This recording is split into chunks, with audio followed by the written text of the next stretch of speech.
Assalamualaikum warahmatullahi wabarakatuh, Pak Kes. Waalaikumsalam warahmatullahi wabarakatuh, Om Jack. Allah. Jadi Masya Allah. Alhamdulillah, Pak Kes. Beliau ini merupakan sosok orang yang pertama kali hadir dan menjebak saya di podcast Kampung Anggrek Production ini. Dan akhirnya alhamdulillah ada 1 tahun lebih kita di Kampung Anggrek, Pak Kes. Kita sudah ada tempat baru lagi di Esra Hotel. Yang sebelumnya kan studio yang kemarin difasilitasi oleh Pak Kes kerjasama dengan SMK Negeri 2 Kolaka, dan ini studio kedua kita. Siap. Di Esra Hotel Kolaka, dan narasumber perdananya kembali Pak KS lagi, luar biasa. Jadi memang ini chemistry antara Kampung Anggrek dengan Pak KS ini tidak bisa terpisahkan kayaknya. Oke, Pak KS yang penuh kejutan, Pak KS yang penuh inovasi. Banyak hal yang kita akan sharingkan di podcast kali ini.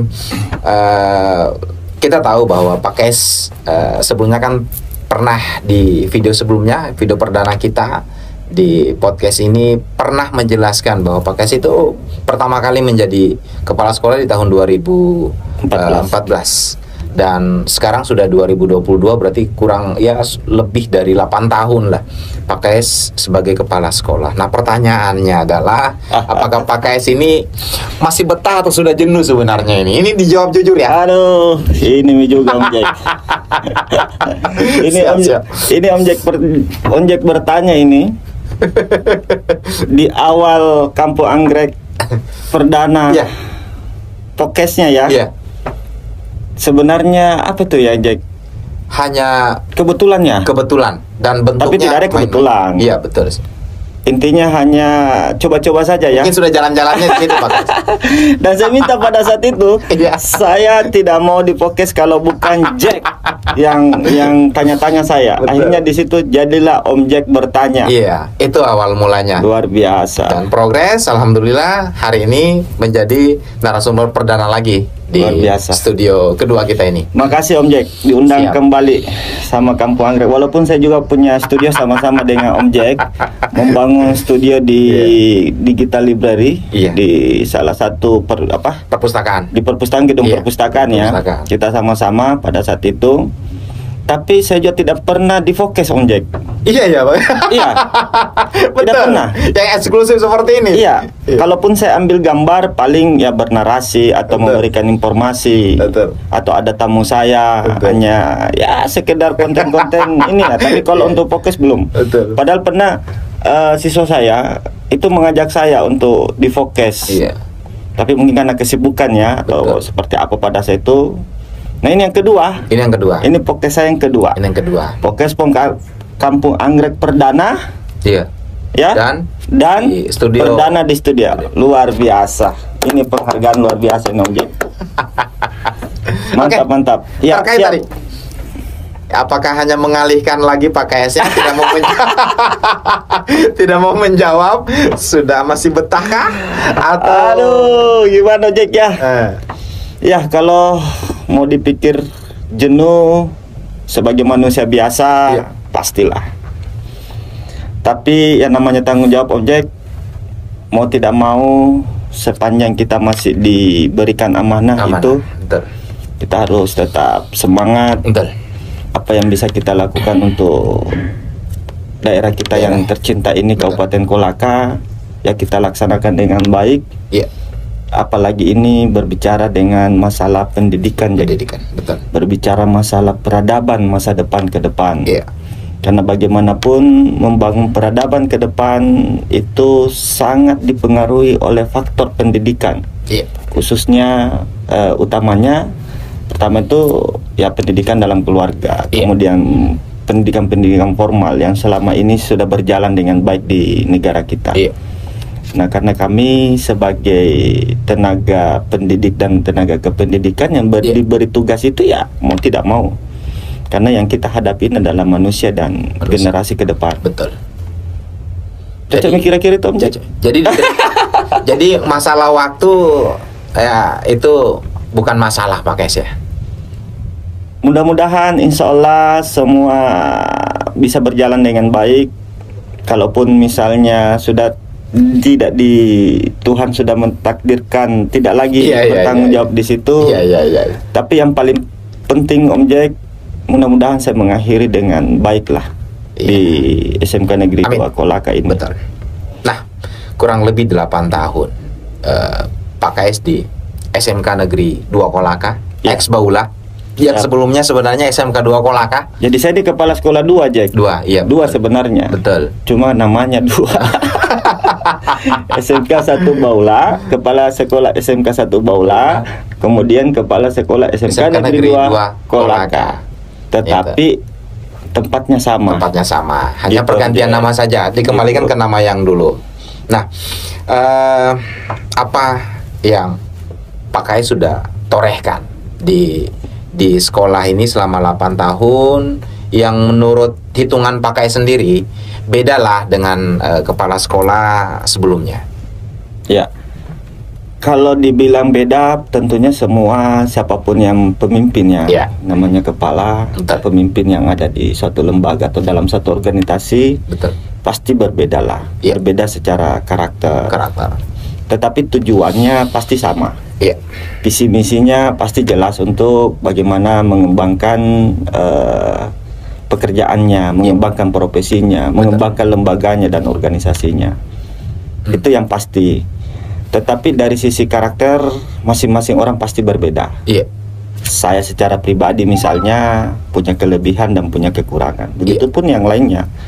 Kalau misalnya saya tidak bisa membeda-bedakan ya, pemimpin sebelumnya dengan setelah saya tidak bisa seperti itu. Saya ini hanya melanjutkan, begitupun selanjutnya ke depan pasti melanjutkan apa yang saya sudah kerjakan selama ini. Apalagi yang namanya lembaga pemerintahan di dunia pendidikan sudah jelas sekali aturannya. Bahwa kepala sekolah itu harus memiliki kompetensi ini, beberapa kompetensi lah yang harus dimiliki. Jadi intinya prinsip Pak Kais ini tidak mau dibilang bahwa lebih dari yang sebelumnya. Saya kutip dari jawabannya tadi. Karena saya tanya apa yang sudah ditorehkan, sama sekali tidak menjelaskan detail. Berarti memang orangnya memang senangnya hanya berbuat saja. Kita tahu bahwa sebenarnya saya tahu progres yang ada di sana. 2015 orang belum ada ujian berbasis komputer. 2015 ya Pak Kais ya. Pada saat itu belum ada sama sekali di Sultra, dan SMK Negeri 1 Baula 2 Kolaka saat ini yang memulai di tahun itu. Sebenarnya itu adalah program perdana juga untuk secara nasional, secara nasional, karena pada saat itu di menterinya pada saat itu Pak Anies Baswedan membuat gebrakan baru bahwa ujian nasional itu tidak lagi menggunakan kertas. Dan itu berdampak sekali di dunia pendidikan. Oh, berarti pada saat itu masih uji coba. Boleh dikata uji coba dan perdana pada saat itu di negara kita ya. Dan saya dapatkan itu di kepemimpinan saya karena saya diangkat oleh Bapak Bupati kita, Pak Bupati Kolaka, Bapak Haji Ahmad Sapei. Ya, alhamdulillah sebagai orang tua kita. Di Kabupaten Kolaka ini di tahun 2014 Pak Bupati kita ini mempercayakan. Pada saat itu kan masih ada yang ngurusi SMK ini masih di kabupaten.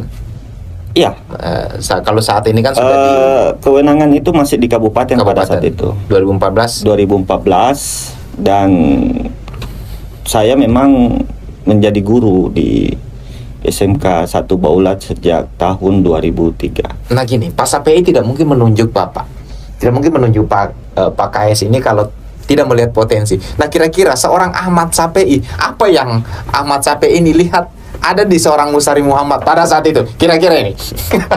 Itu kan biasa kita bisa melihat ketika dia menitipkan sesuatu pada saat kita dilantik. Berarti pesannya itu berarti disitulah kredit poinnya buat kita, makanya dia milih kita. Apa pesannya Pak Ahmad Sapei pada saat itu? Wah, ini yang berat sekali. Apakah sudah terlaksanakan di 8 tahun ini atau masih ada PR? Sebenarnya sampai hari ini Om Jack, tentang Bapak ya, tentang Bapak Bupati Kolaka Pak Ahmad Sape ini. Hari ini pun saya masih terngiang-ngiang, Jack. Apa pesan beliau pada saat saya diberikan, sebelum saya diberikan amanah itu tentunya sudah ada pembicaraan ya sebelumnya. Saya dipanggil, kemudian beliau menyampaikan ini sebagai seorang orang tua kepada anaknya, karena memang pada saat itu umur saya, Jack, masih terlalu muda untuk memimpin satu lembaga organisasi pendidikan. Boleh tahu pada saat itu umur Pak Kais berapa tahun di saat ditunjuk, dipercayakan untuk menjadi? Dari 34 ke 35. Masuki usia 35 lah. Masuk 35. Iya. Nah, boleh tahu ini semangatnya apa ini? Beliau hanya menyampaikan bahwa apapun yang terjadi, kalau kita bekerja dengan niat yang baik, maka insya Allah hasilnya akan baik.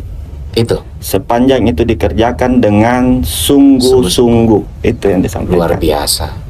Dan bukan hanya pesan, tapi saya rasa ini petuah, betul. Sangat dalam saya rasa. Dan kalau saya ingin mereview kembali, tentunya ini menjadi tantangan, Jack. Tantangan pada saat itu. Tapi ada secerca harapan pada saat itu. Karena kenapa? Saya ini ditugaskan di tempat di mana saya bertugas, Om Jack. Berarti saya sudah tahu bagaimana situasi, kondisi dan iklim budaya yang ada di SMK Baula ini. Dan itulah cikal bakalnya di 2014. 1 tahun memimpin sudah bisa membuktikan bahwa yang sekolah lain belum ada yang melaksanakan UNBK, itu kan prestasi, Pak Kais. Kita sudah melaksanakan UNBK. Terus perpustakaan lagi ya, Pak Kais ya. Saya rasa juara nasional juga kemarin. Siap. Tapi yang paling serunya itu UNBK, Jack. UNBK. Karena itu adalah aturan baru. Kemudian saya kepala sekolah baru. Secara otomatis saya harus mendapatkan informasi terupdate. Betul. Yang dikeluarkan oleh kementerian. Nah, salah satunya tadi itu. Tapi dalam prosesnya ini kan pasti butuh sumber daya yang besar. Betul. Kenapa butuh sumber daya? Karena kita berhadapan dengan teknologi baru yang belum pernah dilaksanakan oleh lembaga pendidikan manapun di yang saya tahu ya pada saat itu tahun 2014. Mungkin sudah ada yang beberapa ujian-ujian yang menggunakan sistem komputer seperti dengan tes-tes CPNS, tetapi untuk siswa kan belum pada saat itu. Dan yang pertama yang harus disiapkan adalah melalui semua proses persyaratan untuk melaksanakan itu. Dan pastinya kita harus memiliki perangkat komputer. Nah, komputer ini juga kan kita kepala sekolah baru ditinggalkan dengan berbagai dinamika sebelumnya. Peralatan-peralatan mungkin ada, tetapi semua kondisi sudah tidak layak. Alhamdulillah dengan kerja keras kami, kolaborasi, ya bisa berjalan. Tentunya banyak bantuan dari teman-teman, termasuk teman-teman yang lain yang ada di sini. Betul. Dan itu perpustakaan tadi nasional. Apalagi selain itu, Pak Kais? Yang kita orang yang saya ini mungkin kurang mengikuti, kurang update. Bukan kurang, kita tahu jika apa, Pak Jack. Ya, tapi tidak apa-apa lah. Mungkin saya harus jelaskan ya. Jadi begini, Om Jack, dimanapun namanya lembaga pendidikan di seluruh dunia, bahwa salah satu pendukung utama dalam satu lembaga pendidikan itu adalah perpustakaan. Karena bagaimanapun disitulah gudangnya ilmu. Semualah buku-buku, baik itu buku pelajaran, buku ilmu pengetahuan dan sebagainya, itu berada di perpustakaan. Nah, salah satu ciri khas sekolah yang baik, yang bagus, perpustakaannya harus bagus. Kalau ada sekolah perpustakaannya tidak diurus, itu jadi kalau buat saya ya, saya tidak tahu kalau teman-teman lain, tapi kalau buat saya perpustakaan dulu. Kenapa? Coba kita lihat, Om Jack, di negara-negara maju kan kita bisa lihat, ada di YouTube, ada di mana-mana, bahwa peradaban pendidikan yang luar biasa itu dilihat dari perpustakaannya. Dan kemudian dari sisi bagaimana masyarakatnya berliterasi, betul. Bagaimana perpustakaan itu sebagai tempat wajib buat mereka untuk, betul. Untuk menambah wawasan, karena disitulah tempatnya ilmu, buku-buku semua yang ada di situ.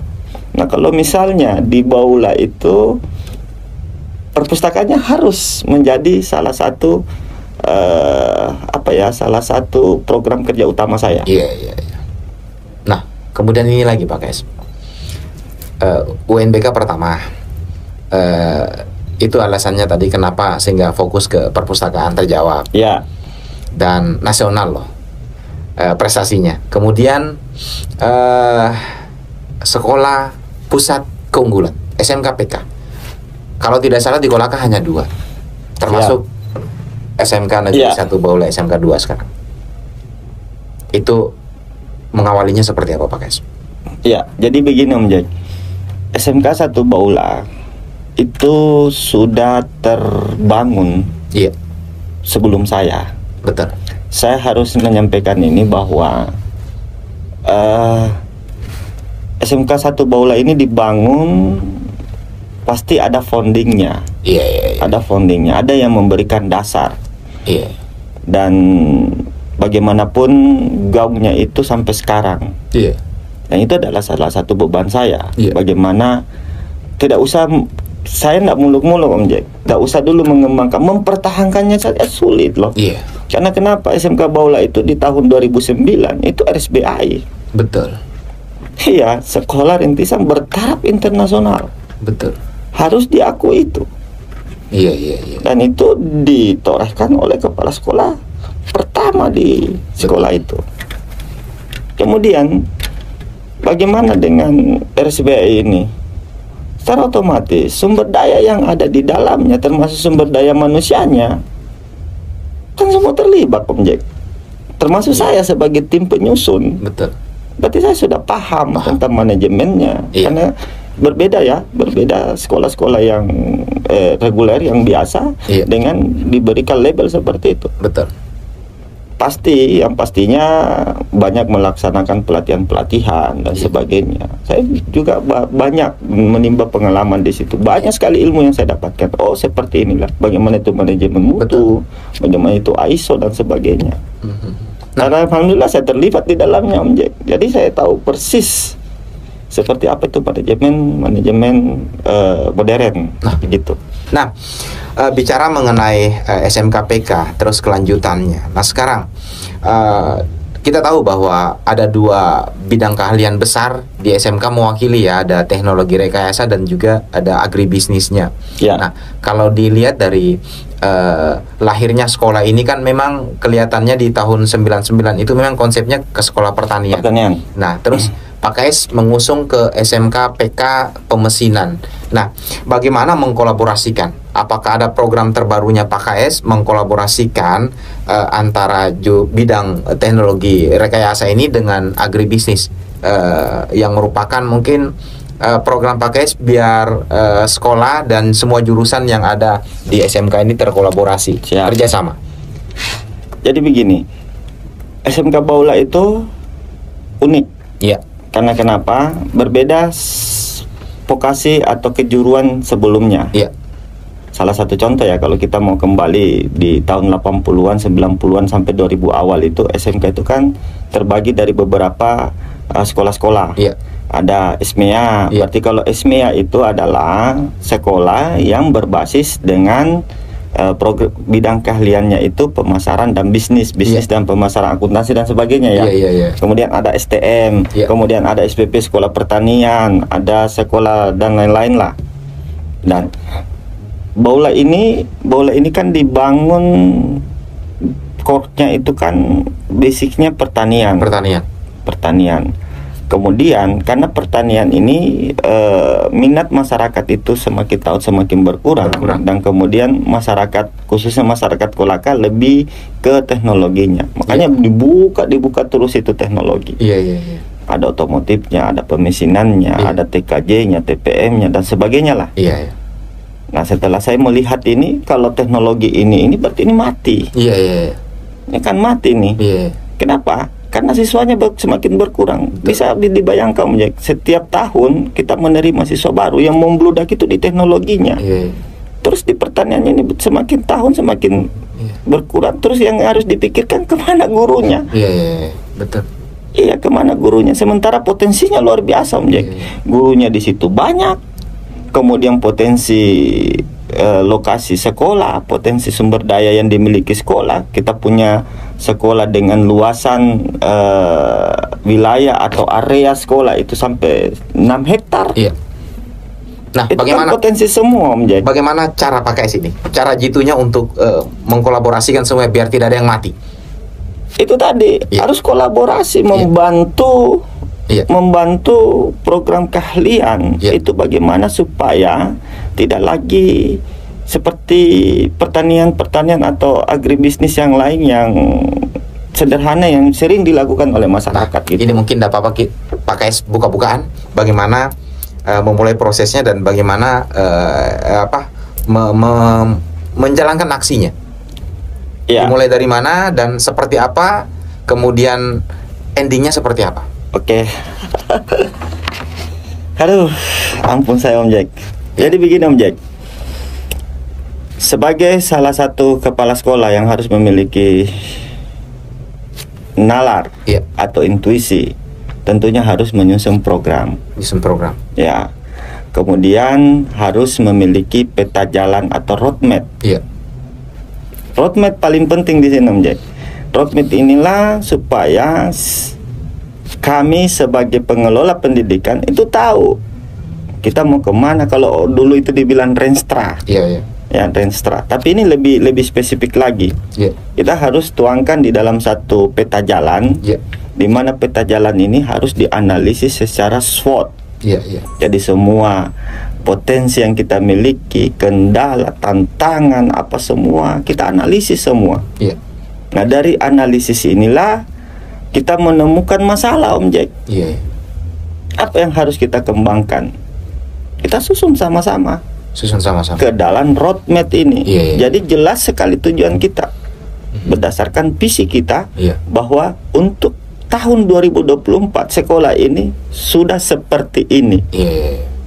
Artinya ada poin-poin di situ yang harus kita lakukan. Kalau kita lakukan ini, maka insya Allah 2024 sekolah ini akan terbangun seperti ini.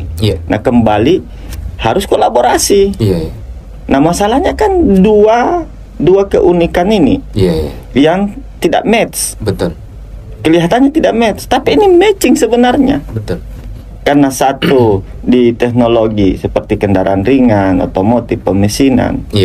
Tapi ini kan juga butuh teknologi, Om Jack. Masa mau main cangkul? Di sini kan teknologi. Kita mempunyai peralatannya, kita punya sarananya, kita punya sumber dayanya. Ya kita lakukan apa yang bisa kita lakukan. Misalnya salah satu contoh, Om Jack. Kita punya agribisnis ternak unggas. Kemudian kita melihat, kita riset. Kita datangi semua masyarakat peternak yang ada di Kabupaten Kolaka, wilayah Baula lah. Kan banyak peternak di situ. Unggas kita seringnya kita kenal seperti pelihara ayam potong dan sebagainya. Tapi saya melihat bahwa ternyata ada masyarakat yang bergerak di bidang peternakan dengan sangat simpel dan sangat sederhana. Dia berpindah-pindah tempat, Om Jack. Pada saat dia berpindah tempat, misalnya sekarang musim panen nih di daerah wilayah Baula misalnya, pasti bebeknya dari Konawe datang, Om Jack. Datang di situ karena tidak lagi memberikan pakan, mengurangi biaya pakannya itu, biaya produksinya dia kurangi. Dengan cara apa? Dia berpindah-pindah tempat. Nah, kapan kekurangan telur di Kabupaten Kolaka? Itu juga kita riset, Om Jack. Ternyata pada saat musim panen yang ada di Kabupaten Kolaka, maka telur-telur ini meledak, Jack. Pasti harganya murah. Karena kenapa bebek yang dari berbagai daerah di Sulawesi Tenggara, bahkan dari selatan datang di sini dibawa bebeknya aja untuk pergi makan, kemudian telurnya itu dijual di pasar lokal yang ada di situ. Itu kan luar biasa, Jack. Dan penghasilannya luar biasa. Nah, yang sekarang tantangannya apa? Tantangannya kalau bebek-bebek itu datang di setiap panen, pada saat setelah panen gimana itu? Iya. Berarti kita kekurangan stok pangan yang ada di Kabupaten Kolaka, khususnya pengadaan telur bebek ini. Iya. Gitu Om Jack. Disitulah kita melihat bahwa kita tanyakan apa yang dibutuhkan. Pertama, hampir semua bibit bebek petelur ya, itu didatangkan dari Sulawesi Selatan dalam bentuk bibit atau namanya DOD. Ada daknya lah. Kalau DOC itu kan cikeng. Gitu. Ini DOD. Berarti DOD-nya itu didatangkan dari luar, kemudian dibeli oleh peternak-peternak yang ada di Kabupaten Kolaka. Oke. Nah, dari situlah kita kan memiliki teknologi nih. Iya. Kita punya sarananya, mesin-mesinnya kita ada. Betul. Kita merakit, buat boxnya. Target kita adalah bagaimana menghasilkan DOD itu dalam satu siklus itu kurang lebih, kalau 10 box isi 100 Om Jack. Jadi dilibatkan semua program keahlian ini Pak Kes di pekerjaan ini. Harus. Nah, prosesnya seperti apa? Harus. Biar bisa penonton kita ini bisa melihat alurnya. Mungkin bisa diceritakan. Oke. Iya. Sekarang begini. Saya memiliki program keahlian atau bidang keahlian teknologi rekayasa. Program keahliannya itu pemesinan. Kemudian ada otomotif. Ada teknik elektro. Nampaknya sederhana, tetapi kalau dikerjakan kolaborasi pasti jadi. Dan itu sangat mudah, Jack. Boxnya itu pemesinan buat 10 unit ya. Ini bahannya. Jadi kan bahan pembelajaran. Namanya project reel. Kemudian ada desain pemodelan. Berarti didesain dulu Didesain dulu. Iya. Banyaklah sebelum jadi itu pasti banyaklah proses dulu yang harus saya lalui, karena ini bukan dunia usaha ya. Terus saya langsung jadi nggak bisa. Saya harus masukkan dulu ke visi misi sekolah, kemudian kemasukan ke roadmap-nya. Terus targetnya apa? Terus kita laksanakan rencana aksi ini. Rencana aksi ini kan harus dimulai dulu dengan diskusi. Yang rapat-rapat. Kemudian kita buat workshop. Dari workshop ini kita munculkan ide-ide. Kita rapat sama-sama. Kemudian kita sepakati, ini dulu yang harus kita kerjakan. Berarti setelah workshop, apa dulu nih? Berarti digambar dulu, didesain dulu. Didesain siapa yang desain? Harus jurusan yang ini, jadikan dia bahan project real. Berarti ada desain pemodelan. Dari desain ini kita sepakati, kemudian kita pindah ke program keahlian pemesinan. Disitulah dirakit. Dan di situ ada tim-timnya. Ada kelompok-kelompok kerja di situ. Nah, dari situ kemudian dikerjakan oleh teknik pemesinan. Sudah jadi 10. Kita periksa semua kelayakannya dan sebagainya, sudah sesuai dengan rencana gambar kerja. Deal. Kita pindahkan itu ke teknik elektro. Elektro kerjakan apanya? Kelistrikannya. Berarti kan mesin penetasan ya, berarti harus ada lampunya dan lain sebagainya. Dengan motor otomatisnya, karena dia harus bergerak. Kemudian ada di situ pengukur suhu. Kemudian ada motor otomatis sekian jam itu harus dia bergerak, membalikkan telur secara otomatis. Jadi anak-anak tidak perlu datang sekian jam lagi, pergi lagi putar-putar telur, tidak perlu. Nah, setelah dari situ dimanfaatkan oleh diuji coba dulu. Dicoba kita buat dulu 3, kemudian berhasil. Ada tingkat. Kan pasti ada tingkat kegagalannya. Kemudian kita riset lagi. Ini kekurangannya di sini. Mungkin di sini tidak ini dan sebagainya. Seperti itu. Nah, setelah digunakan sampai saat ini sudah berhasil Pak Guys. Alhamdulillah. Jurusan peternakan. Tidak 100%, tetapi minimal tingkat risiko berhasilnya itu kurang dari yang sebelumnya pada saat kita memulai. Nah, kalau saya lihat dari konsepnya ini, apalagi ada kandang di sekolah, berarti kan dia meninggalkan limbah Pak Guys ya, meninggalkan kotoran. Nah, apakah ini tidak berefek negatif untuk lingkungan sekolah? Inilah kelebihan dari lembaga pendidikan Om Jack, yang memiliki beberapa program keahlian. Apalagi agribisnis. Di agribisnis ternak ini pastilah menghasilkan limbah. Betul. Karena ada ternak yang kita pelihara. Tapi di sisi lain pertanian ini butuh pupuk Om Jack. Butuh pupuk. Berarti limbahnya si bebek tadi ini diolah oleh jurusan pertanian, jurusan ini agribisnis pertanian. Dan kita tahu sama-sama bahwa di SMK 1 di SMK 2 Kolaka itu tanahnya adalah tanah merah Om Jack. Betul. Nikel yang lebih banyak, zat besinya lebih besar. Berarti kita harus merekayasa tanahnya sehingga menghasilkan tanah yang subur. Betul.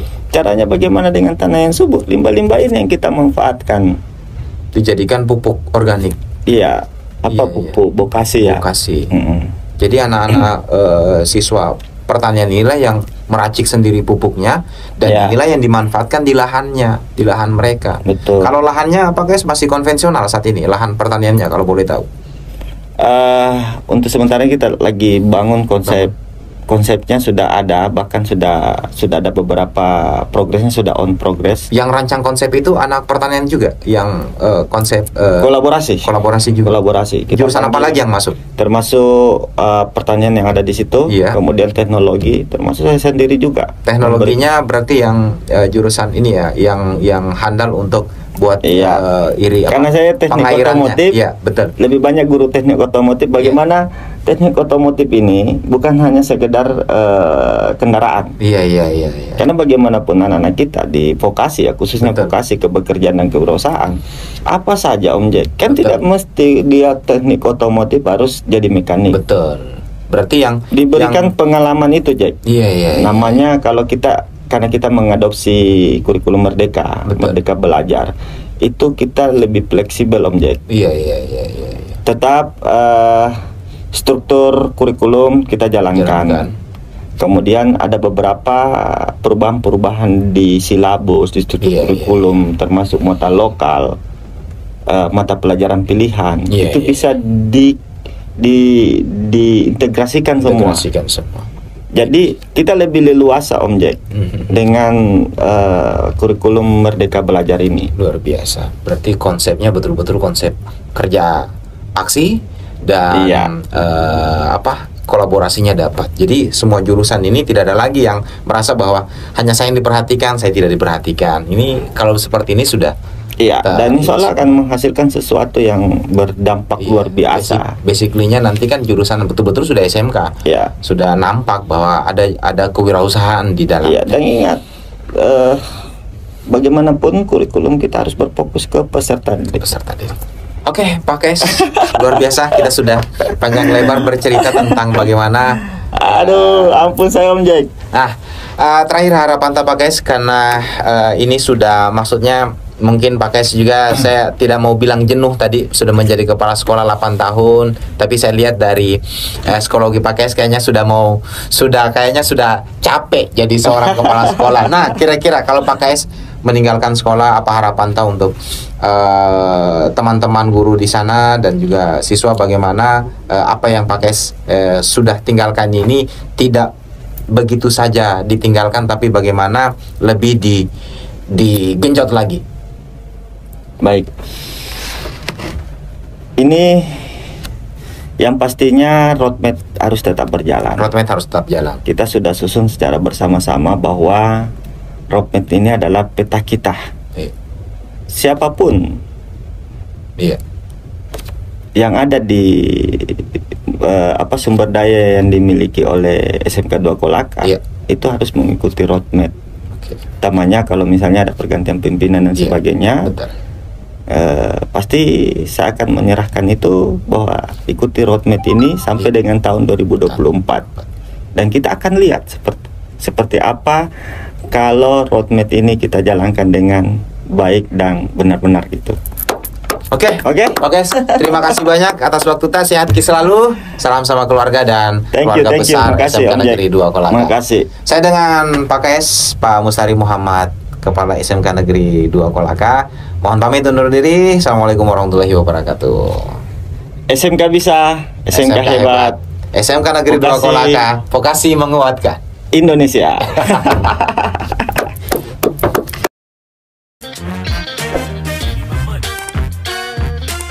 Hey, check this out. I gave you 10 a week ago.